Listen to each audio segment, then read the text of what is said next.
기도하시겠습니다. 하나님 아버지 감사합니다.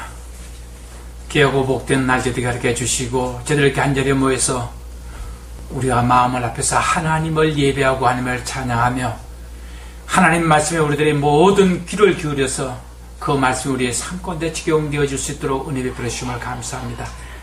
성령 하나님께서 이 예배를 온전히 주관하여 주시옵시고 특별히 이 심히 약한 종의 혀와 입술을 사용하셔서 진실로 우리가 이 세상을 살아가는데 승리하는 삶을 살아갈 수 있도록 그 말씀이 우리의 삶에 온전히 적용되어지고 하나님과 화목한 관계를 유지하면서 하나님의 영광을 드러내는 삶을 살아갈 수 있도록 축복하여 주옵소서. 예수님 이름으로 감사하며 기도드리옵나이다. 아멘. 네, 오늘 말씀의 제목은 우리들의 부활절. 이렇게 좀 거창하죠. 우리 지난주가 우리 예수님의 부활을 기념하는 부활절 기념주일로 지냈죠. 지난주의 말씀이 그렇습니다. 사울이라는 청년이 부활하신 예수님을 만나 뵙고 그의 삶이 완전히 변화되어졌습니다. 근데 어때요? 우리들의 삶은 정말 그렇게 변화되어졌습니까? 우리가 예수 믿기 이전하고 예수 믿은 이후에 나하고요. 사도 바울이 얼만큼 변화되어졌는가 우리 다시 한번 살펴보기를 원합니다. 청년 사울이었을 때는 어땠습니까? 아마 이 사울은 가마리엘 문화에서 그렇게 살아가면서 지금 자기 자신이 육체적으로 얼마나 흠이 없는 사람인가 이렇게 표현합니다. 내가 8일 만에 할 일을 받고 이스라엘의 족속이요 베냐민의 지파요 히브리인 중에 히브리인이요 율법으로는 바리새인이요 열심으로는 교회를 핍박하고 율법의 의는 흠이 없는 자로라. 사실 지금 청년 사울의 입장에서 보면은 이대로 보면은요 이 청년 사울의 꿈은 분명히 산헤드린 공회원이 꿈이었을 겁니다. 그리고 충분히 그와 그 산헤드린 공회원이 되는 데는 탄탄대로라고 해야 됩니다. 가마리엘 문화에서 교육을 받아서 정말 지금도 자기가 개인적으로 대생한테 가가지고 이런 서류 하나 만들어 주십시오. 만들어 줍니다. 그만큼 지금 청년 사울일 때는 자기 지금 이제 그 당시 예수님을 십자가에 못 박을 때 그는 그 공회원으로서 아니면 그 이스라엘 정교 지도자로서 어떤 그게 권한은 행사하지 못했지만 분명히 거기 있는 모든 사람들로부터 인정받는 청년이었습니다. 이런 꿈을 갖고 있던 청년 사울이 다메섹도에서 부활하신 예수님을 만나 뵙고 어떻게 바뀌어 버렸어요? 바로 그 다음입니다. 그러나 무엇이든지 내게 유익하던 것을 내가 그리스도를 위하여 다 해로 여길 뿐더러 또한 모든 것을 해로 여기면 내 주 그리스도 예수를 아는 지식이 가장 고상함을 인함이라. 내가 그를 위하여 모든 것을 잃어버리고 배설물로 여기면 한마디로 그 신분 좋은 그 자랑스러운 것들 완전히 배설물 좀 고상한 말로 배설물을 갖죠. 한마디로 똥으로 취급해버렸다는 얘기예요. 그렇게 한 것은 그리스도를 얻고 그 안에서 발견되려 함이니 내가 가진 의는 율법에서 난 것이 아니요 오직 그리스도를 믿음으로 말미암은 것이니 그 곧 믿음으로 하나님께로서 난 의라. 하나님께서 내게 주신 그 의 하나만 있으면 되는 거지 딴 건 다 필요 없다고 그랬습니다. 근데 이렇게 정말 가장 고상한 것을 얻게 된 그 삶이 완전히 180도 바뀌어졌습니다. 근데 그 바뀌어진 사도 바울의 삶은 그럼 어땠습니까? 우리 고린도후서 11장에는 이런 게 나오죠. 저희가 그리스도의 일꾼이냐? 정신 없는 말을 하거냐? 나도 더욱 그러다. 내가 수고를 넘치도록 하고 옥에 갇히기도 더 많이 하고 매도 수없이 맞고 여러 번 죽을 뻔하였으니 유대인들에게 40에 하나 감한 매를 5번 맞았으며 3번 태장으로 맞고 1번 돌로 맞고 3번 파선하는데 일죄를 기품해서 지냈으며 여러 번 여행에 강의 위험과 강도의 위험과 동족의 위험과 이방인의 위험과 신의 위험과 강야의 위험과 바다의 위험과 거짓 행제 중의 위험을 당하고 또 수고하며 애쓰고 여러 번 차지 못하고 줄이며 목마르고 여러 번 굶고 춥고 헐벗었노라. 사실은요, 청년 사울일 때 그가 가진 그 꿈을 실현하기 위해서는 탄탄대로였어요. 그나가 부활하신 예수를 만나 뵙고 그 삶이 180도 전환된 다음에는 사실은 죽을 고생하는 겁니다. 그런데도 그렇게 죽을 고생을 하면서도 뭐라 그래요? 그 이전에 다 뱃을 불러 여겨버렸다. 근데 어때요?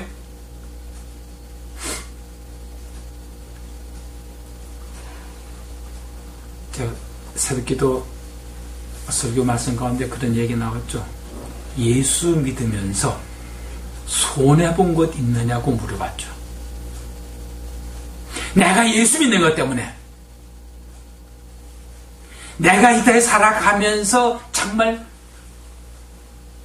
마음 아프게 손해본 거 기억하는 거 있습니까? 그때 그 목사님 뭐라고 그러셨어요? 그것이 없다면은 뭔가 잘못됐다고요. 바로 그것 때문에, 그런 게 없기 때문에 하나님께서 우리에게 주시는 정말 이 사도 바울이 그 탄탄대로의 삶을 버리고 이렇게 죽을 고생하는 이 삶이 더 자랑스럽노라고 자랑하는 그런 삶을 살지 못하는 이유 가운데 하나일 거라고.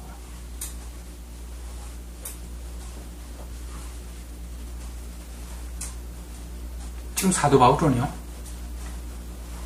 이 180도 전환되면서 이 손해본 거 엄청난 거죠.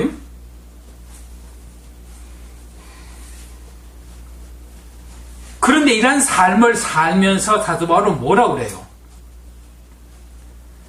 형제들아, 내가 그래서 예수 우리 주 안에서 가진 바 너에게 대한 나의 자랑을 두고 다는 자랑한다 이거예요. 나는 날마다 죽노라.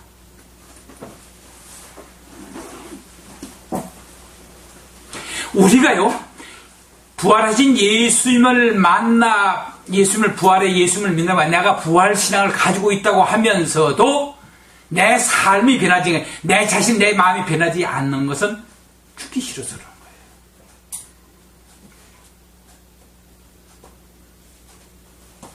십자가의 복음이 제대로 깨달아지지 않은 거예요. 머리로는 믿어요. 예수님이 부활하셨다. 믿어요.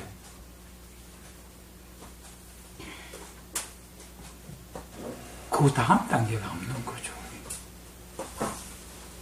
사실은 사도 바울은 다메섹에서 살아계신 예수님을 만나 뵙고 난 다음에요, 그냥 금방 그렇게 간단하게 돌아서지 않았다고 말씀드렸습니다.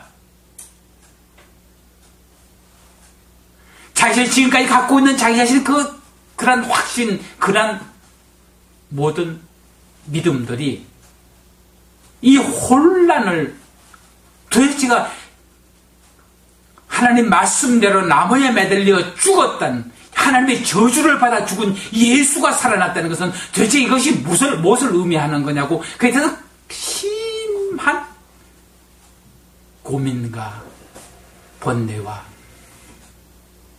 기도하는 가운데에서 아마 아라비아 사막에 가가지고 그 3년 동안 고민하면서 깨달았던 거죠.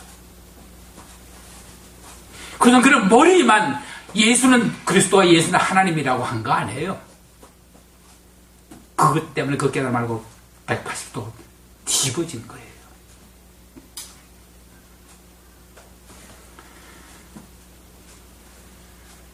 세상에 이렇게 자기는 날마다 죽는다고 하면서 같은 고린도서 15장에서 뭐라 그럽니까? 사마가 너희 이기는 것이 어디 있느냐? 사마가 너희 쏘는 것이 어디냐? 이 사마, 정말 그 죽음이라는 거, 전혀 개의치 않고 살아계신 예수 그리스도가 내 안에 있기 때문에 나는 얼마든지 날마다 죽으면서, 결국 나마다 죽는다는 얘기가 뭐예요? 죽음 다음에 뭐예요? 다시 자기가 활동하고 있다는 건 뭐예요? 부활했다는 얘기예요. 죽지 않으면 부활이 없잖아요. 예수님이 죽었으니까 부활했잖아요. 어떻게 사도 바울은 이러한 경험을 해나갈 수 있겠어요? 그것이 오늘 본문 말씀에 나와 있는 그 본문 말씀의 지시입니다. 제일 먼저요, 우리가 분명히 깨달아야 될 게 이 십자가의 복음이라는 것이 뭐냐 이겁니다. 먼저요, 여기서 우리 세례받지 않은 사람 아무도 없죠? 물론 글자 그대로 우리에게는 세례를 다 받았습니다. 그것이 무엇을 의미하느냐 이겁니다. 같이 한번 읽어보십시다. 무릇 그리스도 예수와 합하여 세례를 받은 우리는 그의 죽으심과 합하여 세례 받은 줄을 알지 못하느뇨. 그러므로 우리가 그의 죽으심과 합하여 세례를 받음으로 그와 함께 장사되었나니 이는 아버지의 영광으로 말미암아 그리스도를 죽은 자 가운데서 살리심과 같이 우리로 또한 새 생명 가운데서 행하게 하려 함이니라. 한마디로 세례받은 것은 예수님이 십자가에 죽을 때도 같이 죽었다는 것을 그대로 상징, 그걸 받아들인다는 얘기예요. 그리고 세례를 받고 올라오면 예수님이 부활할 때 우리도 그 부활과 같이 부활했다는 얘기거든요. 그런데도 불구하고 죽는 게 두려워서,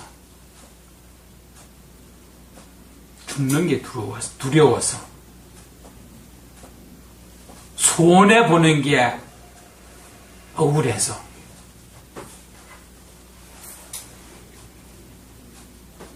우리가 어떤 부활의 영광, 부활의 축복을 받아 누리지 못하는 거라는 얘기입니다. 이것이 얼마나 중요한지, 예수님과 같이 죽고 예수님과 같이 산다는 것이 얼마나 우리들이, 지금 이제 이 로마서 6장은요, 하나님께서 우리를 의롭다고 칭한 다음에 우리가 어떻게 하나님과 예수님과 동행하는 삶을 살아갈 거냐에 대해서 하는 게, 한마디로 좀 어려운 신앙용어로 성화를 말하는 장입니다. 이 지금 이제 예수님 같이 죽었다는 이 사실을 우리의 체험적으로 우리의 삶 가운데 받아들이지 못한다면은 그 다음 성화 단계로 들어갈 수가 없으니까 지금 이제 이 세례는 이 한 가지만 가지고 얘기하는 거 아닙니다. 그 다음에 5절 6절 같이 한번 또 읽어보십시다.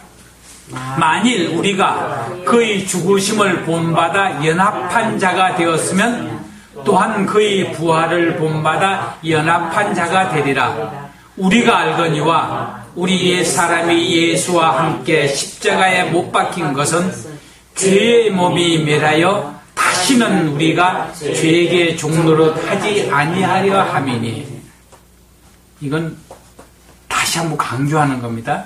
세례로 예수님과 함께 죽었다가 같이 부활한 거다 설명한 다음에 이거는 다시 또 다시 한번 예수님과 합한 거.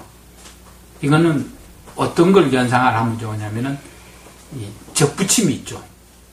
우리가 돌 감람함이 있는데 참감에 접붙였다. 즉 우리의 뿌리는 예수 그리스도의 생명이라 입니다. 우리가 정말 새로운 부활에서 새로운 생활을 살아가는 그 모든 영향과 그 진행을 받아야 할 것은 부활하신 예수 그리스도의 생명으로 우리는 살아가는 사람이라 이거예요. 그냥 죽었다가 살았다는 정도가 아니고 예수 그리스도가 완전히 하나가 돼가 연합해가지고 예수 그리스도로부터 우리의 그 모든 삶의 능력을 받아서 살아가는. 그건 왜 그러냐? 죄에게 종노를 하지 않고 하나님의 말씀 온전히 순종하는 삶을 살아가기 위해서는 우리의 힘과 노력으로 아니거든요. 오직 하나님의 능력으로 하나님의 은혜로만 가능하거든요. 그렇게 하기 위해서는 우리가 예수 그리스도가 하나라는 것, 우리가 온전히 예수께 접붙임 되었다는 것을 다시 한번 여기서 강조합니다. 근데 이걸로 또 끝나지 않습니다. 이것을 강조하는 데는요, 7절 8절에서 또 강조합니다. 같이 한번 읽어보십시다. 이는 죽은 자가 죄에서 벗어나 의롭다 하심을 얻었음이니라. 만일 우리가 그리스도와 함께 죽었으면 또한 그와 함께 살 줄을 믿노니. 이건 뭐냐면은 우리는 예수를 우리 구주로 영접하는 그 순간에 하나님은 우리에게 뭐라고 그래요? 넌 의인이다 이겁니다. 내가 의로워서가 아니고 너는 예수 그리스도의 의를 시움을 입은 자라 이겁니다. 예수 그리스도가 의로움이, 그 의로움이 내가 예수 그리스도의 구주로 영접하니까 예수의 나의 주인이시니까 너희 주인의 그 의로움이 내게 영향을 미쳐졌다 이겁니다. 너는 그것 때문에 넌 의롭다. 우리가 전혀 의로운 자가 아니잖아요. 하나님이 우리를 의롭다고 그래서 내가 의인인 줄 알고 착각하지 마시기 바랍니다. 하나님이 나를 의롭다고 의인으로 여겨주시기라면 오늘 이 육신을 쓰고 있는 이상은 이 죄의 유혹에 순간순간 넘어갈 수밖에 없는 연약한 자들이에요. 하나님이 나를 의롭다고 불러주시는 거지 내가 의인은 아닙니다.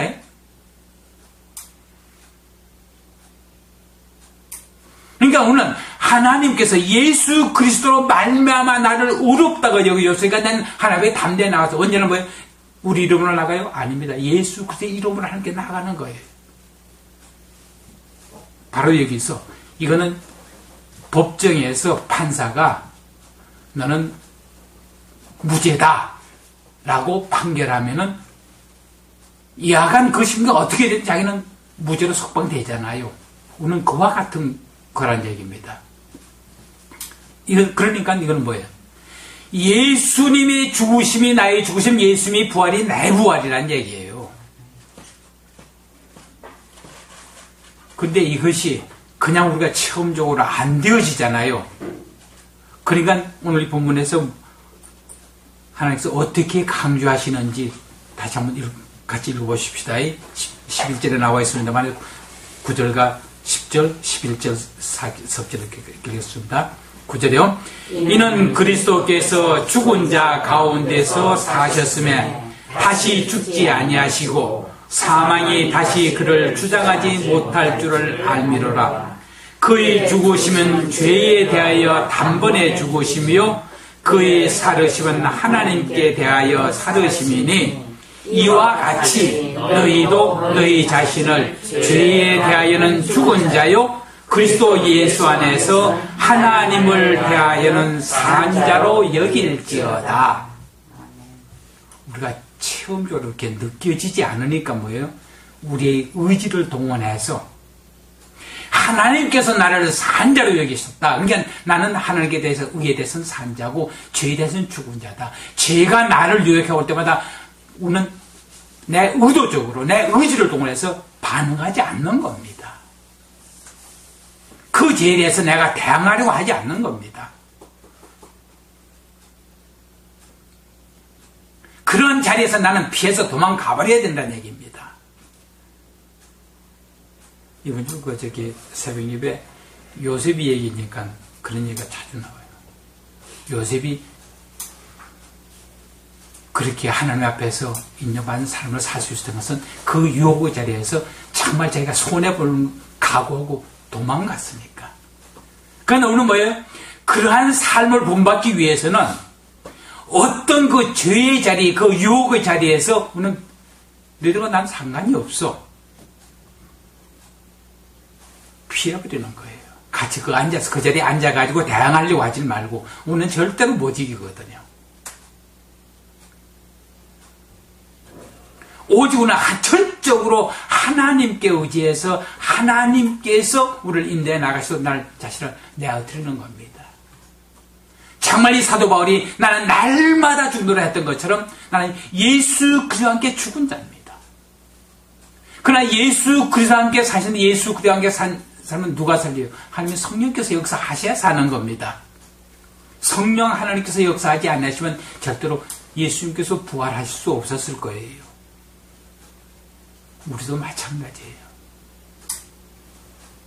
그러니까요, 우리의 의지를 동원해서 나는 죄에 대해서 죽은 자요, 의에 대해서는 산 자, 하나님 앞에서는 예수 그리스도의 이름으로 산 자라는 걸 우리 자신에게 계속해서 납득시켜줘야 됩니다.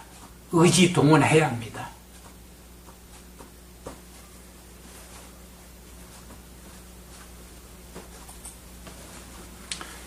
그러면 그걸 어떻게 살으라고 하는 거냐? 오늘 본문에서는 좀 지나갔습니다만은 이것도 같이 한번 읽어보십시다. 그러므로 너희는 죄로 너희 죽을 몸에 왕노릇하지 못하게 하여 몸의 사욕을 순종치 말고, 네. 우리가 살아가면서요, 이 육신의 어떤 그 사욕들이 많이 일어나죠.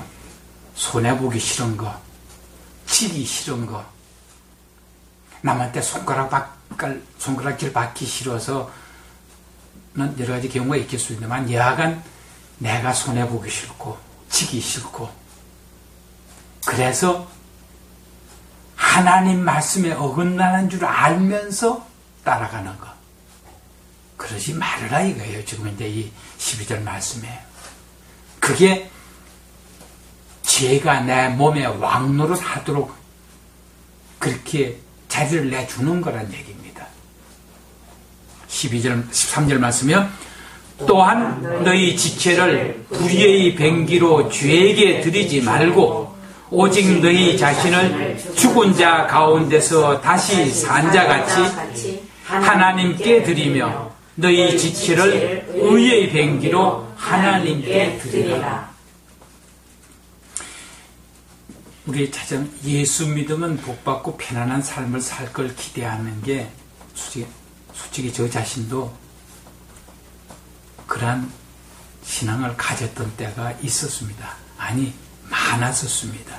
지금 40년이 넘었는데 적어도 아마 30년은 그러한 그 신앙관 가지고 살아왔다고 저는 고백할 수밖에 없습니다. 근데요, 분명 하나님께서 예수 믿고 하나님의 자녀 된 자에게 하나님 분명히 약속해서 남의 머리도 꾸리고 남의 입고 아래에 있지 아니고 남에게 구워주듯 구지 않은 삶을 살 수 있도록 하나님의 축복에 주심하고 약속했습니다. 근데 그 약속이 이행이 되어지려면은 하나님께로부터 온전히 인정함을 받아야만 돼요. 하나님 뜻대로 온전히 순종하는 삶을 살아가는 자들에게요, 정말 이렇게 하나님 앞에서 온전히 자기 삶 자체를 온전히 내드린 자들에게는요, 하나님께 그렇게 해주시는 거예요. 요셉이 그 고무증이 될 때까지 그 30년 동안 살아온 그 삶은 고달팠어요. 특별히 애굽에 좀 팔려가서 산 그 13년 동안은 그런 과정이 없으면 안 돼요.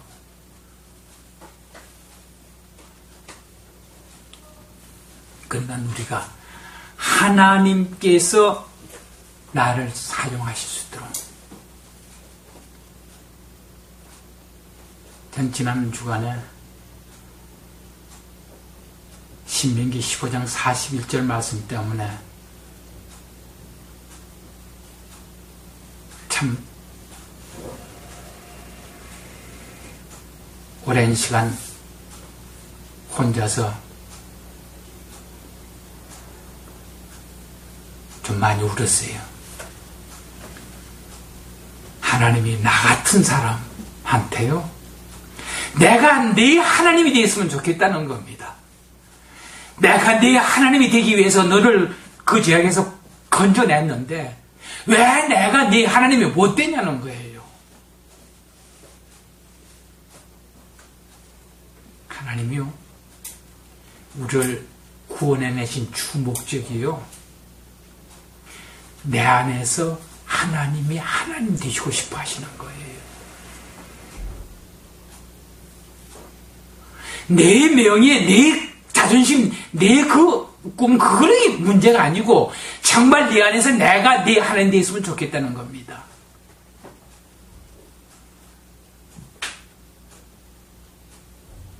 우리 한 사람 한 사람에게 그렇게 그것이 우리를 구원해내신 목적이 되는 거예요.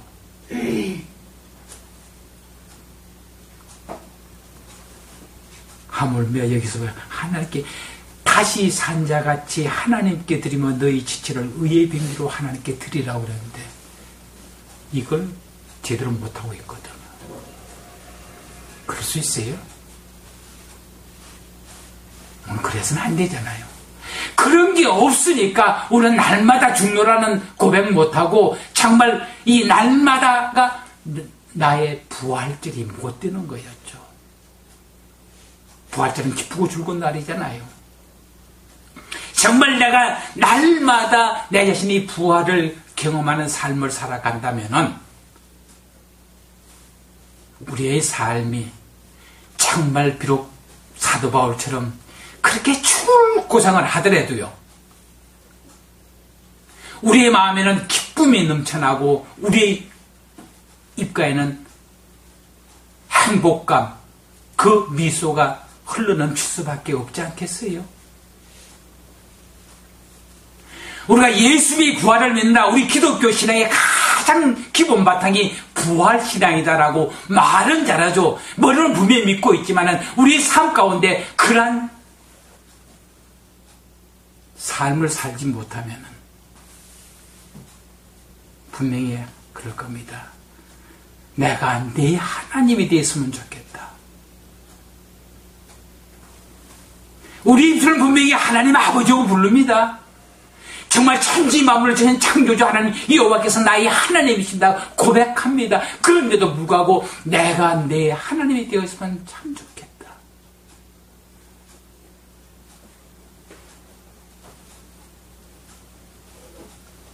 우리 모두가 정말 하나님께서 우리에게 원하시는 그러한 삶을 살아갈 수 있는 우리 모두가 되시기를 바랍니다. 그러면은요, 이 6장 14절 한번 읽어보실까요? 죄가 너희를 주관치 못하리니 이는 너희가 법 아래 있지 아니하고 은혜 아래 있음이니라. 그렇게 드리고 나면은 죄가 나를 어쩔 수가 없다는 얘기예요. 그러니까 우리가 주일날 교회 와가지고 하나님 지난 한 주간 동안 또 내가 하나님 원하시는 삶을 살는 그런 말 더 이상 안 나오고요. 하나님 지난 한 주간 동안 정말 승리의 삶을 살게 해주고 감사합니다. 하나님 고맙습니다. 이런 기도가 날마다 주일마다 나와야 된다는 얘기죠. 그렇게 되어질 때 오늘 사도 바울이 고린도 전서 15장에서 얘기했듯이 나는 날마다 죽노라. 내가 자랑을 두어 다는하니 나는 날마다 죽노라. 결국 그 말은 나는 날마다 하나님의 은혜로 부활의 삶을 살아가노라. 지금 이제 나는 날마다 죽노라는 고백이 사실 그거거든요. 그러면 우리는 담대하게 이 말도 선포할 수 있을 것입니다. 사마가 너희 이기는 것이 어디 있느냐? 사마가 너희 쏘는 것이 어디 있느냐? 우리가 이 땅에 살아가면서 지난주에도 말씀드렸습니다. 우리가 이 땅에 살아가면서 이 죄와 고통의 문제, 정말 인간의 모든 고통의 죄의 길 가거든요. 아담 이후로 이 죄 때문에 모든 인간들은 고통과 죽음의 삶을 살아가거든요. 이 죄의 문제가 해결되지 아니하면은 이런 것을 해방되어질 수가 없거든요. 이 죄의 문제를 해결하기 위해서는 예수 그리스도를 믿는 그 믿음밖에 없고 예수 그리스도의 십자가의 죽으심을 믿고 부활을 믿는 그 믿는 믿음만 가지고는 아니고 그것이 내 삶 가운데 그대로 적용되어지는 삶을 살아갈 때 그 모든 문제에서 벗어날 수 있습니다. 정말 우리는 구원받는 자의 기쁨으로 살아갈 수 있을 겁니다. 기도하시겠습니다. 하나님 아버지, 진실로 사도 바울이 부활하신 예수님을 만나 뵙고 자기가 지금까지 가졌던 그 모든 것들을 배설물로 여기고 오직 죽을 힘을 다해서 예수 그리스도를 따라갔던 것처럼 우리의 삶에도 그런 변화가 있어지기를 원합니다. 그러나 하나님, 이것이 우리의 힘으로 되어지는 것이 아니었고 오직 하나님의 성령께서 우리를 도와주시고 우리를 이끌어 가실 때만 가능하오니 우리를 오직 하나님께서 받으심직한 하나님의 자녀의 그 삶을 살아갈 수 있도록 우리를 축복해 주시고 인도해 주시옵시고 이끌어 주옵소서. 예수님 이름으로 감사하며 기도드리옵나이다. 아멘.